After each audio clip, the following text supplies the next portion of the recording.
I'm Kate Anderson, and it's the 11th of April 2025, and I'm here with... Astrid Amos. Could you spell your surname, please? Amos. Thank you. And has that always been your surname? Yes, it has, except before I was married, which was then Ferris. Thank you. So, starting with the lift, do you have a lot of memories? It was a treat for us to use the lift, but it was lovely when we did, and it was a good way of getting from Folkestone down to the seaside. I have recently learnt that it's been haunted, apparently. I didn't know that. A child fell off out of the lift or something and he haunts the place, and I've never heard of that before, but it's an interesting thing if somebody has seen the child. But my really closer to the Leas Pavilion, where my mother, my aunt and my cousin worked for Arthur Brough, who had lovely plays there, and we used to go quite a lot.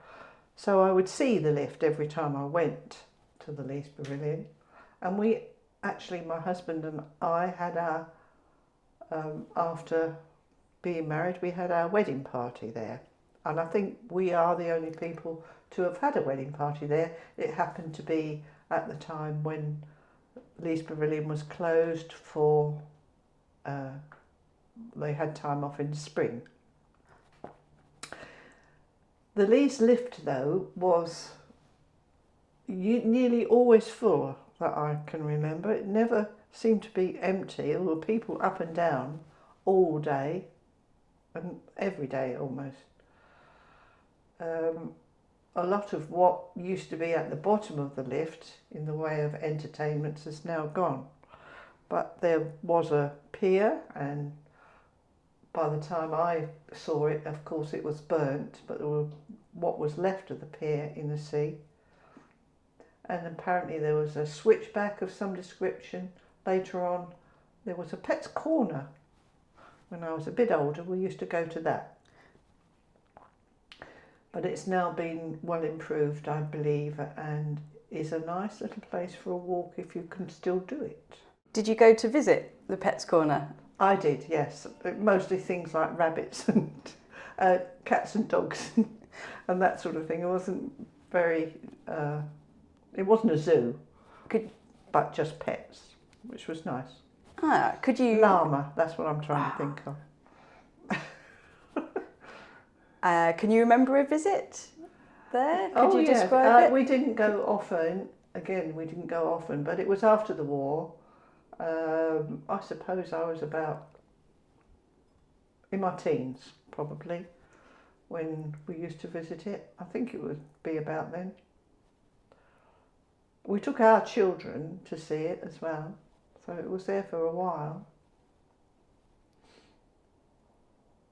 It was a nice spot to go and visit for a day out. The lift led down to the swimming pool, which was an open air swimming pool.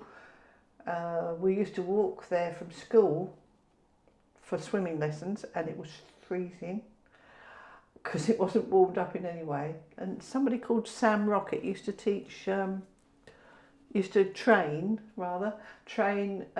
cross-channel swimmers there. Have you heard of him? Who was Sam Rocket? Well, I'm not really sure, but he obviously had swum the channel himself, I would think, and he was telling other people how to do it. They used to all meet down there and have swimming lessons and things. Getting ready to cross the channel. Yeah, and then a bit further up there was a boating pool. You hired a boat and had a row. About the same size as a swimming pool. And then the Rotunda, of course, where I used to meet my friends when I got to be a teenager. Can you describe meeting your friends at the Rotunda, what it was like and what you used to do? Yeah, I can. Yes, it was.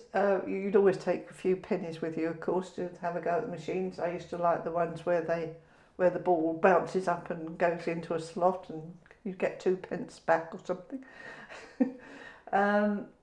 No, it was. No special agreement was made about where we would meet and when we would meet, but we just all sort of gathered there, and then quite often the boys would have bicycles. We didn't have bicycles, we walked.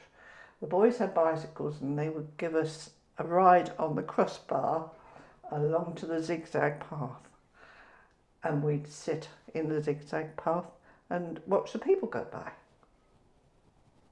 quite innocently. Yeah. And then toddle back to the Rotunda, say our goodbyes, and off we go again. But we'd met up for a couple of hours and it was good. Yes, liked it. And we were talking about the marina, which is a big building by the front of the lift, which is not there now, it's been pulled down. It had a rock pool, a rock swimming pool, which was not too beautifully clean, I remember. So I think I only went in it once, but above it was a ballroom and a bar. And later on, when we got older, we used to go there for meals. Next to it, they built on a bowling alley, which was quite popular, I believe. And so there were lots of things down in that area for teenagers to go to. My grandmother used to talk about the Leas.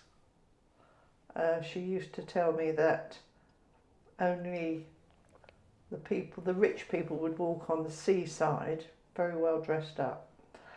And if you weren't a rich person and you walked on the other side, you had to be well dressed and wearing gloves. And the delivery boys who used to deliver the newspapers, etc., at that time weren't allowed to whistle on the Leas. So it was a very special area.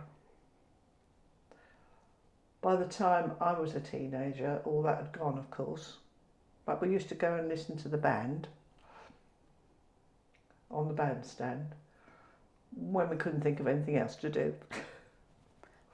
Yeah, it was lovely. A lovely spot to be.